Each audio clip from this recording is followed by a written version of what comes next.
Totalitarian regimes seek absolute control over the institutions that reproduce ideas, especially the media and education. Narratives that challenge the myths used to legitimize absolute power, in our case, historical facts that blemish the sanctity of white male supremacy, capitalism, and Christian fundamentalism, are erased. There is to be no shared reality. There are to be no other legitimate perspectives. History is to be static. It is not to be open to reinterpretation or investigation.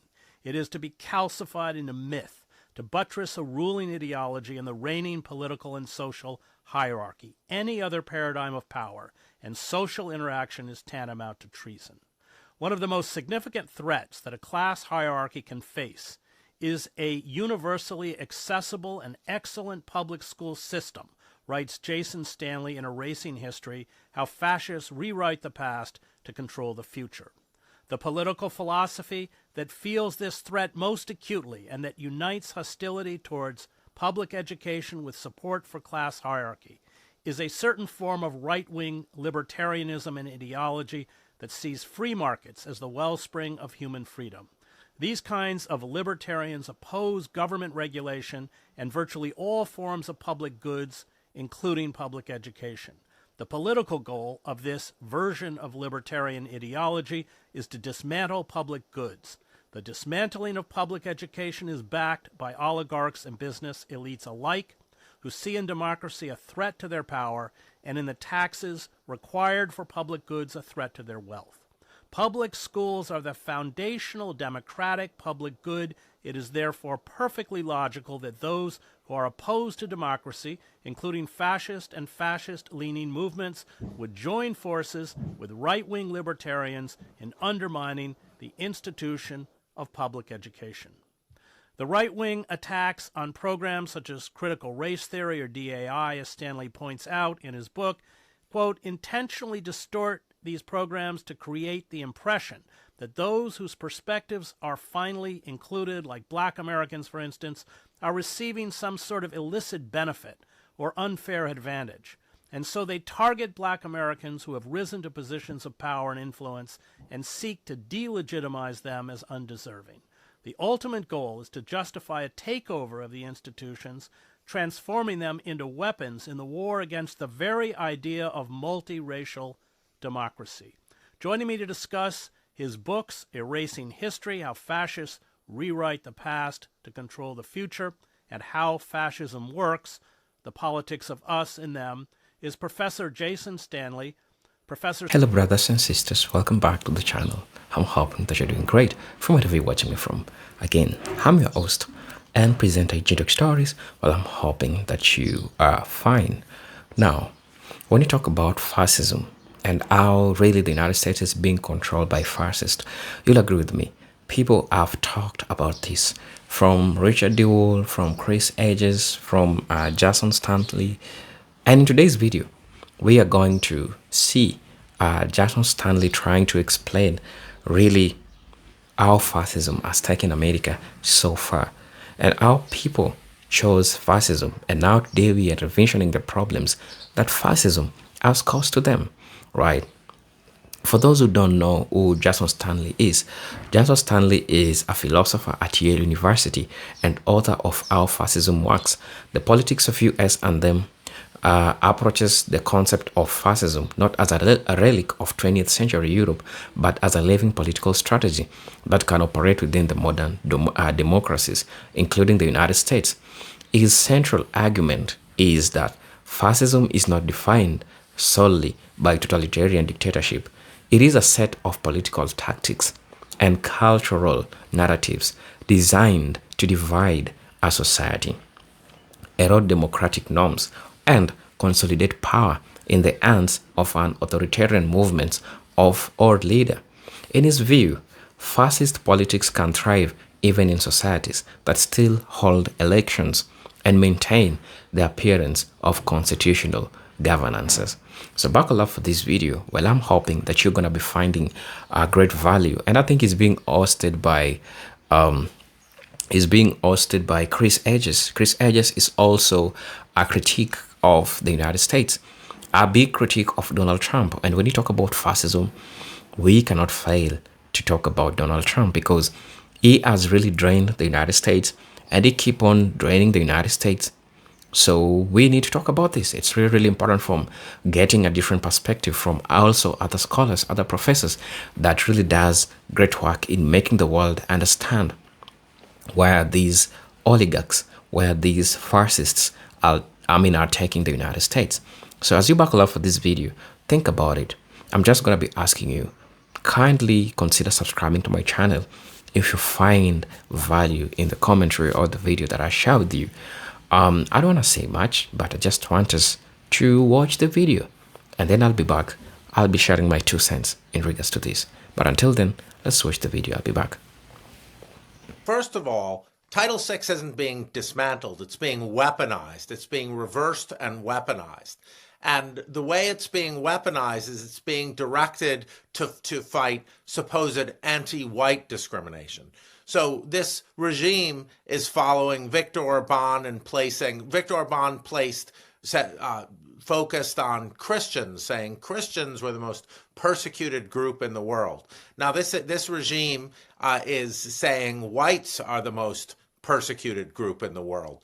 Of course, Trump signed an executive order giving special status to Afrikaners who supposedly were under threat when actually Afrikaners own, whites own much of the land in South Africa. So this idea that white people are under threat, they're using Title VI to push this. And basically what they're going to do is they're going to say any black people in positions of power that came at the cost of supposedly more competent white Americans, which leans into racist stereotypes baked in to the American past. And then most concerningly for me as a Jewish American is they are using us, Jewish Americans.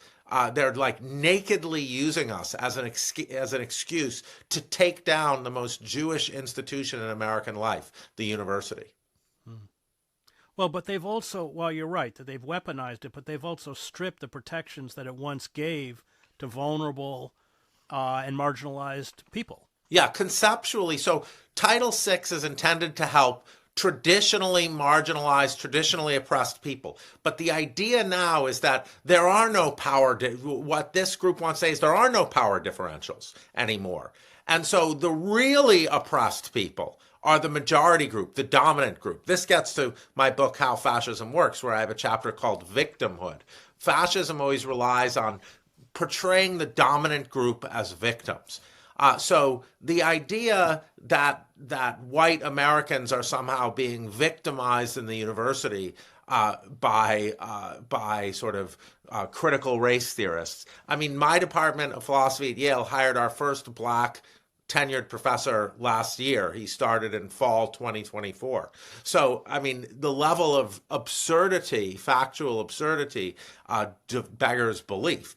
But that's the idea, is to make white people feel like they're victimized. And so you erase the history. So you erase the fact that black people were marginalized in America. You make it illegal to talk about the continuing marginalization by the after effects of housing segregation, Jim Crow, mass incarceration, etc., the current effects. You make it illegal to talk about those things.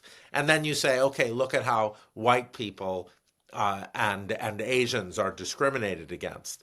So it all comes, but I think there's also an element of retribution here. Title VI was used against segregated Southern schools and racism in the school districts in the South, and now they're flipping it and they're saying, to the glee of many of their supporters, they're saying, no, the real racism is directed against whites, and it's done by these universities.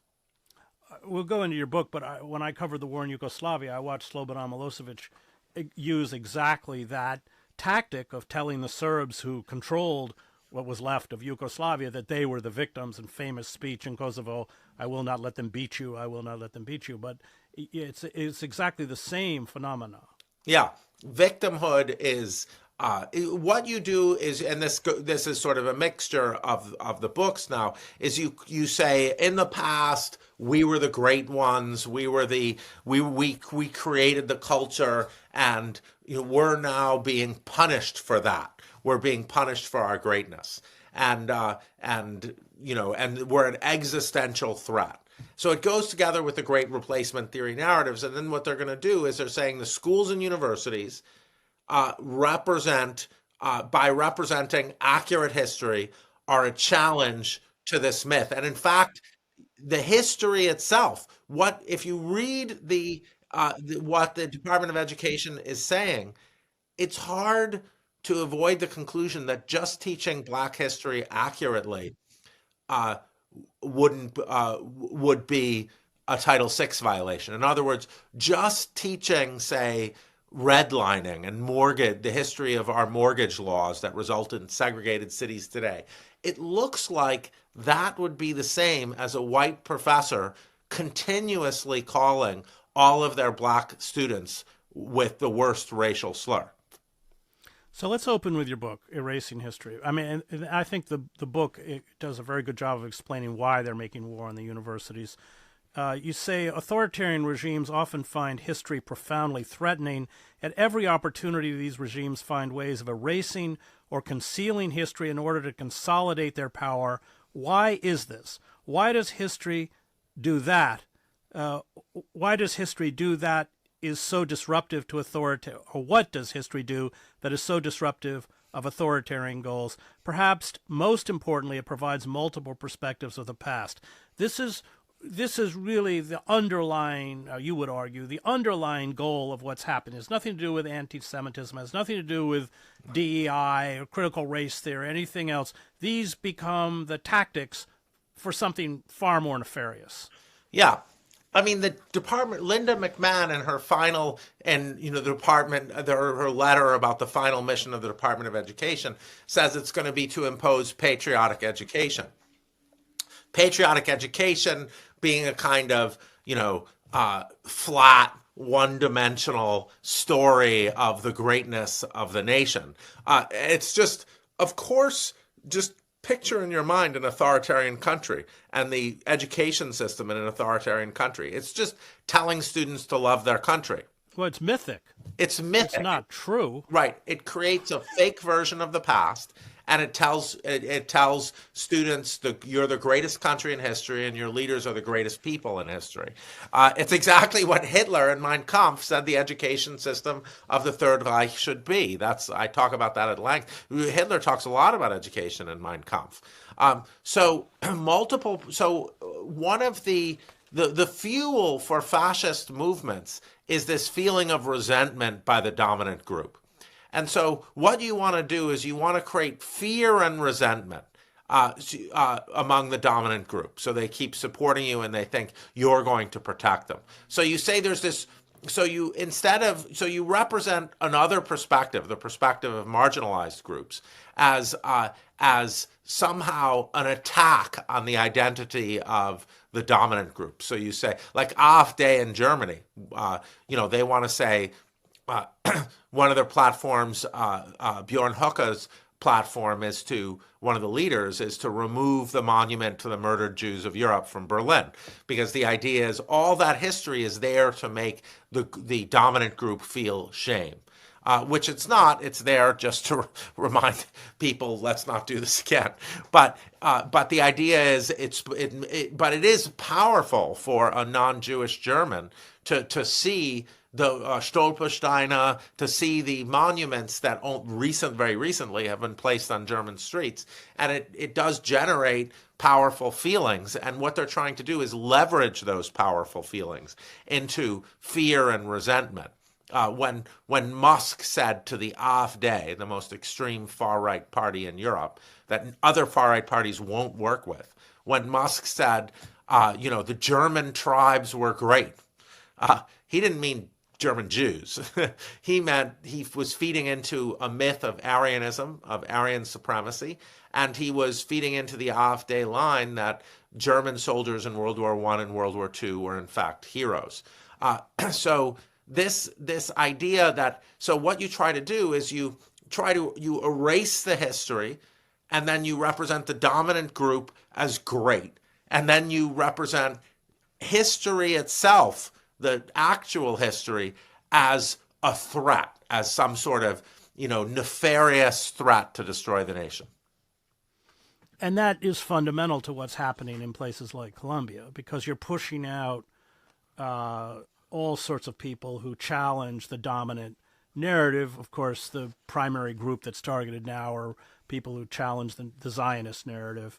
But that's not exclusive. They're hardly interested in stopping with Zionism. No, I think this attack on the universities is anti-Semitic, because the universities, first of all, it's placing us American Jews at the center of things. So the American university system is the greatest university system in the world. And they're using American Jews as the excuse to dismantle it. So it's never good to be used politically like that. And it's billions and billions of dollars in federal funding. So, and of course, who are the leftist protesters and critical intellectuals and among the students and faculty? Well, one group of them are obviously Jews. They're using anti-Semitic stereotypes of the university as filled with these dangerous leftist radicals. Those are anti-Semitic stereotypes, and they're using those to say we have to protect the Jews against it. Anti-Semitism just means leftism for them. They're just saying the left is anti-Semitic. But what this does is it sets Jewish people up. It sets Jewish people up. It feeds into the anti-Semitic stereotypes that Jews control the institutions. So it's hard for me not to see this, ironically and paradoxically, as an attack on American Jews. Well, philo-Semitism is as insidious as anti-Semitism. Yeah, but this isn't philo-Semitism even then, because we're on both sides of this issue. Well, that's true, but within the narrative. Within the narrative, absolutely. Within the narrative, yes. Yeah. Exactly. And then, of course, the mainstream media has been preparing the ground, has been dupes for fascism, has been preparing the ground for the attacks on universities since 2015, since the Kochs and started this right-wing attack on universities for free speech. So it was the editorial pages of the New York Times were concerned trolling about leftists on campus, repeatedly feeding into the propaganda that free speech was threatened by leftists on campus. And then suddenly last year it was like, okay, there's too much free speech because criticism of Israel. So, but the mainstream media did all that. They did all that work for authoritarianism. Yeah, that's an important point, which you make. You write you're writing about Germany. You're writing about so the German culture, Weimar Germany, had a robust culture, robust university system, and it very, as you note in the book, very swiftly disintegrated. You write the nation's self-understanding of its history and identity, preserved through its schools and its culture, was proven to be far less protective than many believed. So that very swift disintegration, which was also true, by the way, in the former Yugoslavia, Brotherhood and Unity and Tito and all this kind of stuff, it really crumbled with frightening rapidity. And that, I think, was a very important warning. Absolutely. For some reason, the schools, taking over the schools with patriotic education, with, just blather about how great the nation is, has a very dramatic and very quick effect for some reason. The Nazi takeover of the schools had an immediate drastic effect on German on non-Jewish German attitudes towards Jews, or the majority German attitudes towards Jews. Germany became very rapidly much more anti-Semitic than, for example, France, which, as we all know, or as you should know, was the anti-Semitic country for a long time there. Now there's a concerning point about Weimar and National Socialism, the National Socialist regime that superseded it, which is that the textbooks in Weimar Germany were already very nationalist. They already spent a lot of time talking about the greatness of the German nation. So the Nazis didn't need to do much. They already had a basis of a case in the textbooks that Germany was the greatest country in history, etc., etc. Look at our education system. Our education system, at least the one I was raised in, also said the United States is the greatest country in history. It also said the United States is the natural heir to Greece and Rome. It said the things that were exceptionalist narratives about the country that you had to accept. And so that really prepares the way for a fascist story that this is the greatest nation in history. We deserve, that's why we have so much power. We deserve to crush others because we are the best. You have an interesting, we'll come to it later, an interesting point about the misuse of classics, which I studied. Yeah. But just to make this final point on that issue, you said that authoritarians, the reason they create these patriotic mythic narratives is to leave students with the impression that the status quo has never been and cannot be challenged. Yeah. So this is what folks like philosophy of education through the 20th century, folks from Dewey, the less radical version, to Freire, emphasize that education should be about agency. So an education system should give people the sense that they have agency to change history. And if you want to impose patriotic education, you want to impose the kind of education that fits into an authoritarian system, you want to remove agency from people. You want to excise the references to social movements for positive change. You want to make people feel that it's all great leaders from the dominant group. It's great men who do everything. And you're just a passive observer to history. So this is, when you teach philosophy of education, like I do, I teach the philosophy of education course at Yale, progressive education is all about giving citizens in a democracy a sense of agency. Authoritarian education is all about removing that sense of agency, erasing the history of social movements. Most recently, they're focusing on erasing Black Lives Matter as if it never happened. So Florida, you can't mention text; it's being excised from textbooks, even under recent events. So this is obviously in China. You can't talk about the Tiananmen Square protests. So this move to excise agents, it's a move to excise agency, because democracy is about agency. Well, it also, all of the openings within society, Howard Zinn makes this point, People's History of the United States, is that it's achieved by movements, but in this mythic version, it's a gift from benevolent leaders. Right, exactly. It's a gift from Roosevelt. It's a gift from Lincoln. It's even a gift from Nixon. That's a great man narrative that I was referring to. And Zinn, of course, People's History is this great, critique of that has had a history from below that's had an enormous impact.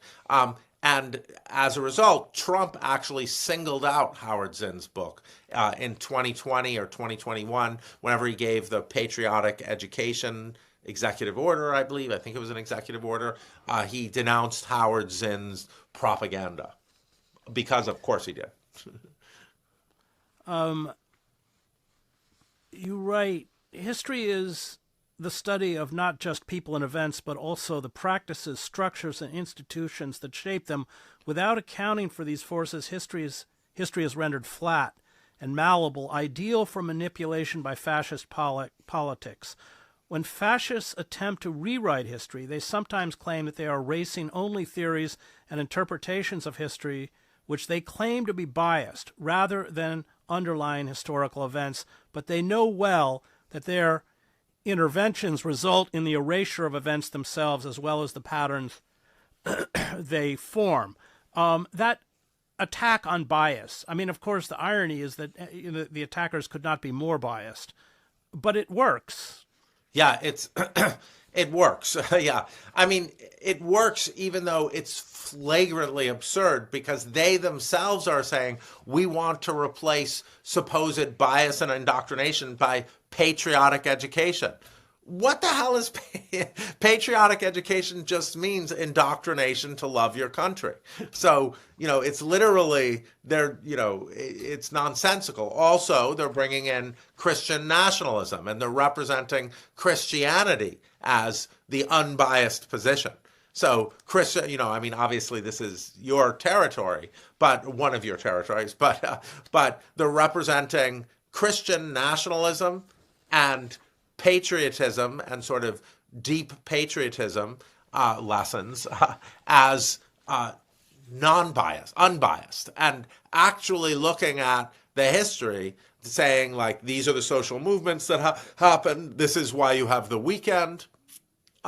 This they're representing as indoctrination. It goes further than that because if you closely read the Dear Colleagues letter of, I believe, February 10th, or February 14th, directed to universities about Title VI, it really looks like even teaching basic facts about Black history, such as the way banks were designed to discriminate against Black borrowers, the lending system, or school segregation, it looks like that is going to count as school-on-student harassment.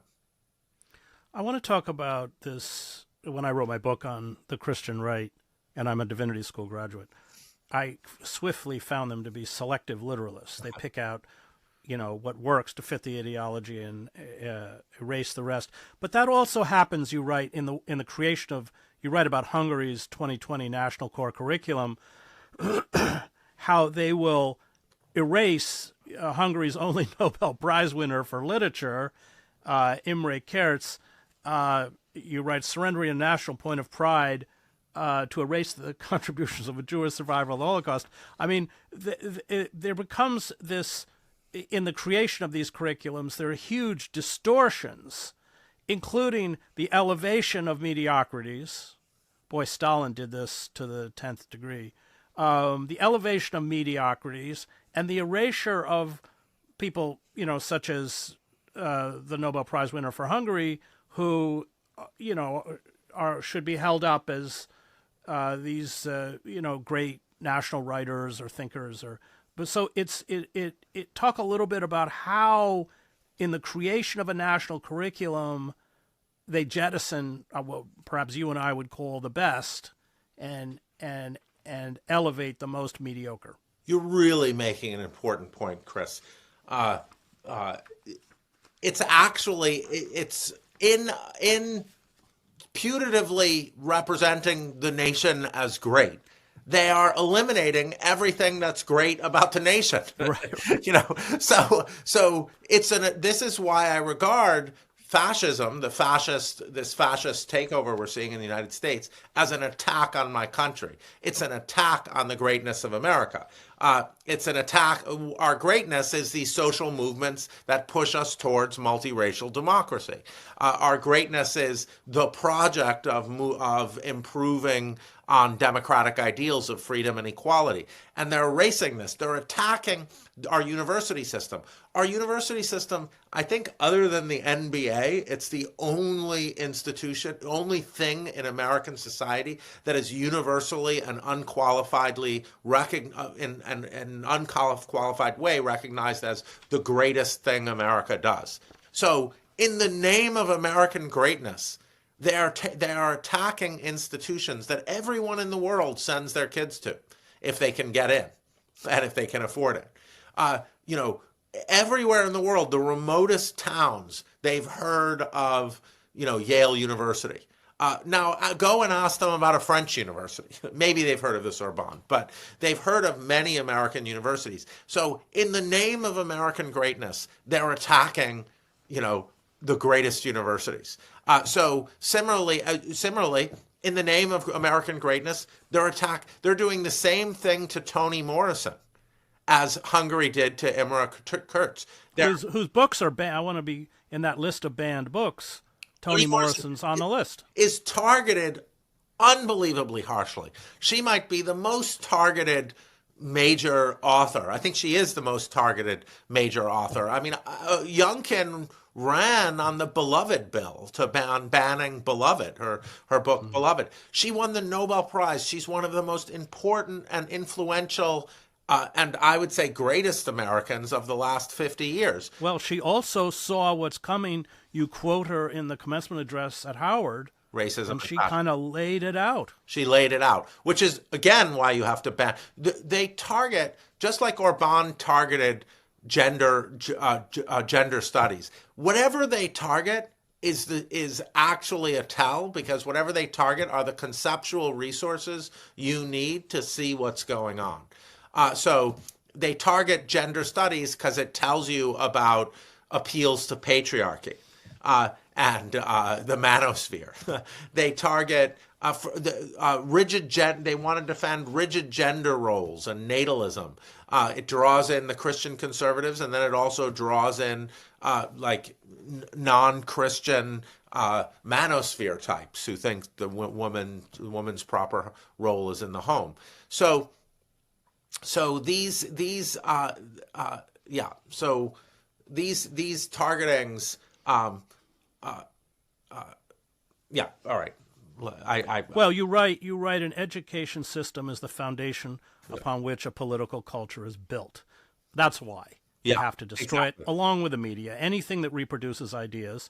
And let's be clear, fascist, totalitarian regimes, they drive out their most important intellectuals, those people who are able to interpret and explain reality. You can start with Paul Tillich, Thomas Mann, scientists. Stalin had to get rid of the Jewish science and create, what was it, some kind of fake physics? I can't remember. Right. But what they do is they actually they decapitate their intellectual and artistic elite, which is what's happening. So a very important point from the history of elites that is that you have to disaggregate the elites. There's the financial elites and there's the cultural elites. And fascism always marshals the financial and business elites, the oligarchs, the wealthy concerns against the cultural elite.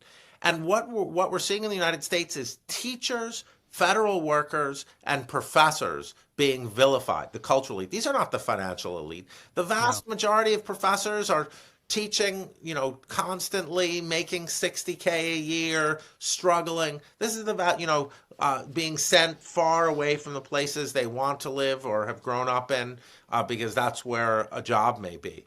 These are not people living great, teachers, school teachers. These are the people being vilified by the fascists and painted as the elite. And the point you make, and this is in your second chapter, Colonizing the Mind, you said when one group erases the history of another, the latter becomes significantly more vulnerable to domination and conquest. One of the clearest examples of this is the practice of modern colonialism. It is much easier for a colonial power to justify taking land when that land can be represented as lacking a history. When a group of people is represented as having no history, they are being denied any valid claim to the present. One thinks of course, the Palestinians and Zionism.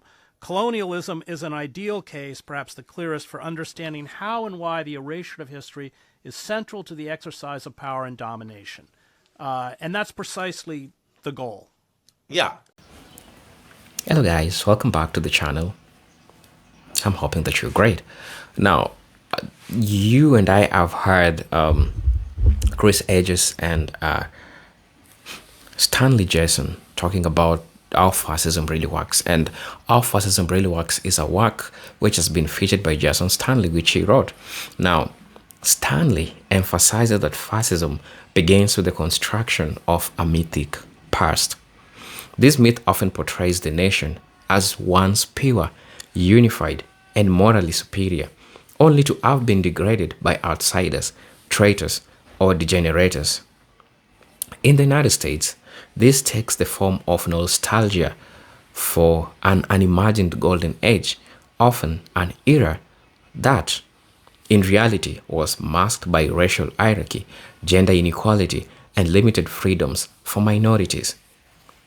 The power of this myth lies in its emotional appeal. It provides a moral justification for exclusionary politics and frames the past and frames the present as crisis, requiring strong, even more extreme measures to restore the nation. At the core of the fascist politics, according to Stanley, the creation is the creation of an us versus them mentality. In the American context, this manifests through the targeting of racial minorities, immigrants, religious groups, and political dissenters as threats to the nation's safety and cultural identity. These groups are portrayed not merely as opponents, but as existential dangers whose presence undermine the integrity of the state. This scapegoating is deliberate political strategy. It channels public um, it channels public frustration away from systemic problems like economic inequality or political corruption and direct it towards vulnerable populations. Um, Stanley also highlights the role of propaganda in normalizing fascist politics. This involves relentless repetition of false or misleading narratives that reinforce the leader's authority to vilify opponents. In the United States, propaganda may take the form of misinformation campaigns, demonization of the press, and the promotion of conspiracy theories that frame political rivals as corrupt, treasonous, or controlled by shadow forces. Over time, the goal is to undermine trust in independent institutions so that the public accepts only the narrative provided by the leader or the ruling faction. Another crucial element in Stanley analysis is the attack on truth and expertise. Fascist politics thrives in an environment where objective reality is questioned and experts, that's journalists, scientists, educators, are portrayed as untrustworthy elitists. In the US, the tactic has been visible in the dismissal of climatic science, public health, guidance, and independent media reporting. By weakening the public ability to agree on shared set of facts, fascist politics creates a vacuum in which the leader's version of reality becomes dominant, allowing for more radical and unchecked actions. He also goes ahead and argues that the undermining of democratic norms is often subtle at first. Fascist politics may operate within the existing framework of elections and legal processes, but it works to hollow them out of the inside. This can include gerrymandering, voter suppression, politicization of the judiciary, and the erosion of checks and balances. In the American context, these tactics often come in disguised as measures to ensure integrity or security, while in reality, they tilt the playing field in favor of the ruling faction. That's how crazy it happens. Um, the glorification of law and order is another hallmark of fascist politics. As Stanley notes, in the United States, this can involve using law enforcement as a political weapon, harshly politicizing marginalized communities while turning a blind eye to the excesses of loyal supporters. Law and order rhetoric is not primarily about justice. It is about projecting strength and reinforcing the power hierarchy. It sends a message to the leader's base that the dominance will be protected and dissent will be punished. Right? Stanley also stresses the importance of the cult of the leader in fascist politics. The leader is portrayed as uniquely capable of serving the nation, often presented as an outsider who alone understands the people's suffering and the courage to take extraordinary measures.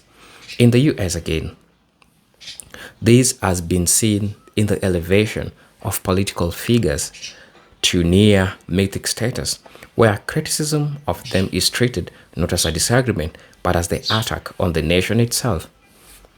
The personalicist politics undermines institution by making loyalty to the leader more important than loyalty to the constitution of the rule of law. A further feature Stanley identifies is the weaponization of sexuality and gender norms. Fascist politics often idealize a patriarchal order, casting traditional gender roles as essential to national strength. In the United States, this can be seen in backlash against women's rights and efforts to portray these movements as threat to family values and social stability.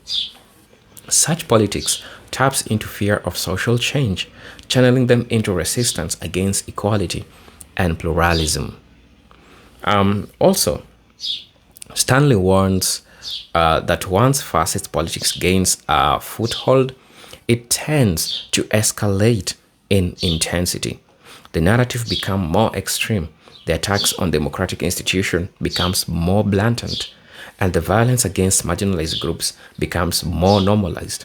Remember, in the US, escalation can be seen in political rallies than flat with violent rhetoric, armed intimidation at protests, and increasingly open calls for retribution against political enemy.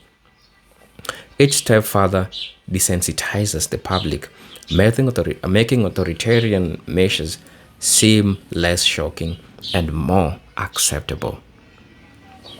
It's important to note that Stanley insists that fascist politics is not an inevitable path to full dictatorship. It can be resisted, but only if public recognizes the tactics early and refuses to normalize them. In the US, this means protecting independent institutions, insisting on factual truth, supporting a free press, and resisting the politicization of the legal system. It also means building solidarity across racial, religious, and political divides to encounter us versus them narrative that fuels authoritarianism. And in conclusion, Jason Stanley's analysis of how fascism works in the United States is a warning about the adaptability of authoritarian politics within democratic systems. Fascism does not always arrive with a coup or a sudden suspension of election. It can creep in gradually under the gaze of patriotism, tradition, and security by creating division, undermining truth, eroding democratic norms, and elevating a single leader above institution. Fascist politics seek to transform democracy, depends on recognizing these patterns, refusing compliancy, and defending the principles of equality, truth, and pluralism before it's too late. So, I really want to know what you think about this because, honestly, you agree with me that the United States is being driven by fascists. And we have fascist movements, we have fascist politics that takes part in this play. So, what do you have to say about this? I invite you in the comment section to really let me know what you think about this issue. Because honestly, we need to discuss about this. It affects majority of the people, even you, the person who is watching this video. Again, I'm going to be asking you, if you're watching us for the first time, I'll be asking you to please subscribe to the channel, join our membership. I really get to see what I can offer you. But until then, peace, love, and harmony. Salute.